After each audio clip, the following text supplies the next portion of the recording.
નમસ્તે વિદ્યાર્થી મિત્રો, આર એજ્યુકેશનમાં તમારું હાર્દિક સ્વાગત છે. આ વિડીયોમાં આપણે ધોરણ 9 વિષય ગુજરાતીની વાર્ષિક પરીક્ષાના પેપરનું અહીં આપણે સંપૂર્ણ સોલ્યુશન જોશું. પેપરનો સમય રહેશે 3 કલાક અને ગુણ રહેશે 80. સૌપ્રથમ જોઈએ વિભાગ એ, ગદ્ય વિભાગ. જોડકા યોગ્ય રીતે જોડો. લોહીની સગાઈ તો ત્યાં આવશે ઈશ્વર પેટલીકર. ગોપાળ બાપા તો ત્યાં આવશે મનુભાઈ પંચોળી દર્શક. વાડી પરના વહાલા લલિત નિબંધ છે. જ્યારે સમાજ સમર્પિત શ્રેષ્ઠી એ છે રેખા ચિત્ર. તો તમારે બધા જ ગદ્ય અને પદ્યના સાહિત્ય પ્રકાર અને તેના કવિ અને લેખકના નામ પાકા કરી લેવા. તેનું જે ઉપનામ છે તખલ્લુસ નામ એ પણ પાકું કરી લેવું. કંઈ પણ તમને પૂછી શકે છે.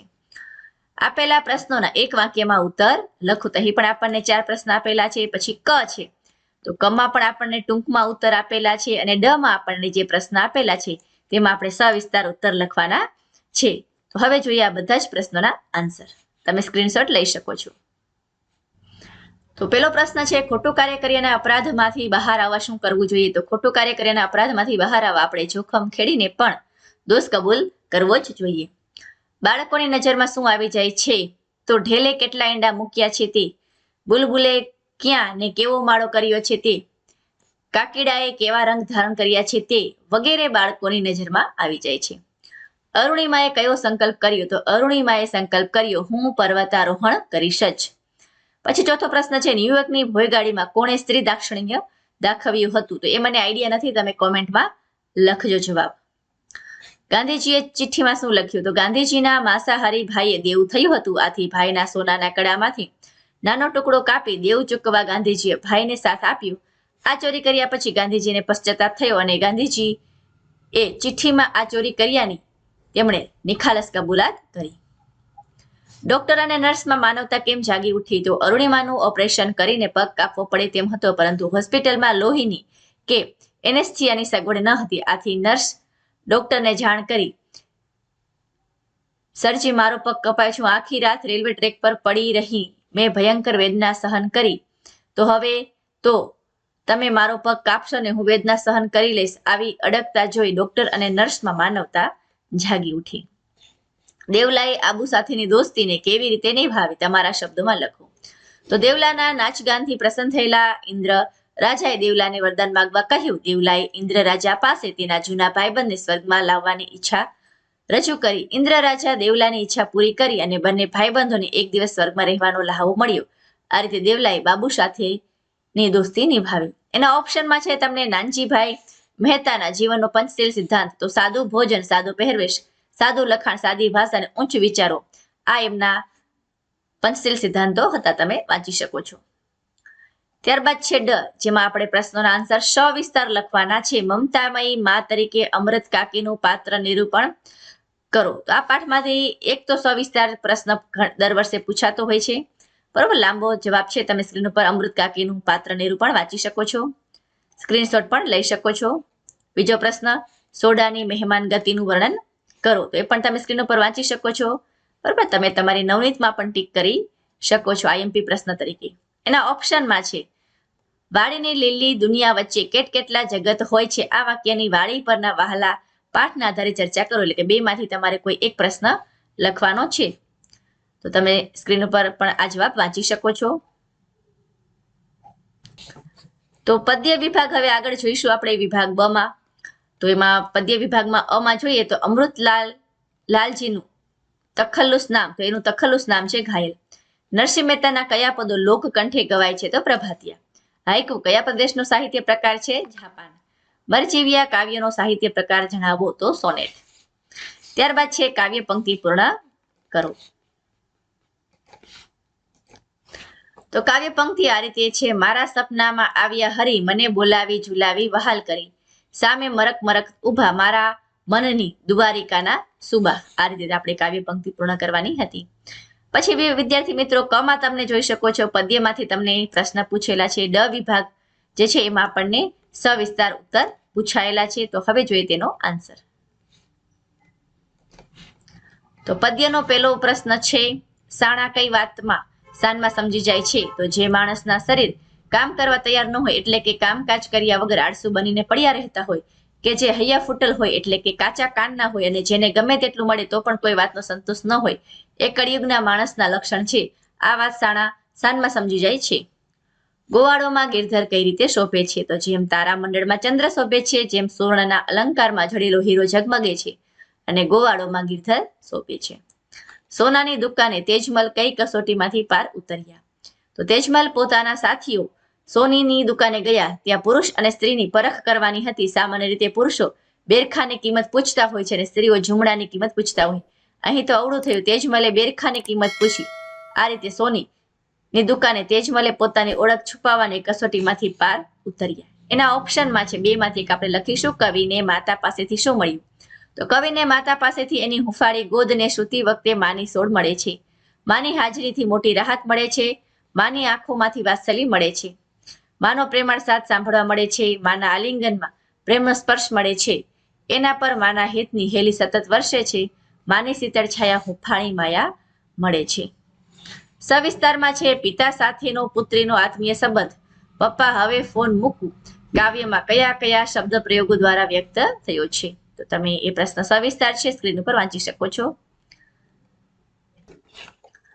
આગળ જોઈએ સવિસ્તારમાં બીજો પ્રશ્ન. કવિનું આત્મબળ અને ઈશ્વર પ્રત્યેની શ્રદ્ધા રસ્તો કરી જવાના કાવ્યના આધારે સમજાવો. અને ઓપ્શનમાં તમને આપેલું છે પુત્રવધુના આગમનથી ઘરમાં આવેલા પરિવર્તનની નોંધ તમારા શબ્દોમાં લખો. તો બેમાંથી એક લખવાનો છે. તમે પેલો પ્રશ્ન જે છે કવિનું આત્મબળ અને ઈશ્વર પ્રત્યેની શ્રદ્ધા એ તમે સ્ક્રીન ઉપર વાંચી શકો છો.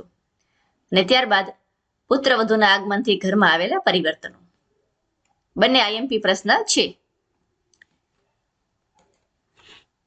હવે વિદ્યાર્થી મિત્રો આપણે જોઈશું વિભાગ સી કે જે વ્યાકરણ વિભાગ છે. તો આપેલા શબ્દોની જોડણી સુધારીને લખો. તો તમે જોઈ શકો છો આશીર્વાદ. આશીર્વાદ આપણે કઈ રીતે લખીશું? આ રીતે આશીર્વાદ. અને મુંજારું આ રીતે લખાશે.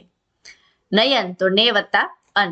અને સંરક્ષણ તો જેની સંધિ આપણે જોડીએ તો સંરક્ષણ આવું શબ્દ બનશે. આવરદા એનું શિષ્ટ રૂપ થશે આયુષ્ય. અને પરુણો એટલે થશે મહેમાન. ગિરિજા ઉપપદ સમાસ છે. શૈશવ જેનું સમાનાર્થી થશે બાળપણ. મજબૂત એનું વિરુદ્ધાર્થી થશે ઢીલું. અને પ્રશંસાનું થશે નિંદા. અલંકાર જોઈએ તો ખેતર ખેડીને કરો સીમ સોહામણી વર્ણસંગાઈ. મહારાજ આ તમારી પડખેના દીપડા ન રંજાડે તોય ઘણું છે અતિશયોક્તિ અલંકાર છે. 8 ગળે ડૂમો બાજવો તો એ રૂઢિપ્રયોગનો અર્થ થશે લાગણીથી બોલી ન શકવું. કહેવત બાંધી મુઠ્ઠી લાખની તો રહસ્ય છુપાયેલું હોય ત્યાં સુધી મહત્વનું હોય. 12 શાખના ઉપલા લાકડા આગળ રહેતો છેડો તો ટોડલો. લિંગ ઓળખીએ તો સુખનું થશે સુખ કેવું નપુંસક લિંગ. આંખ કેવી સ્ત્રીલિંગ. આ રીતે આપણે ઓળખી શકીએ.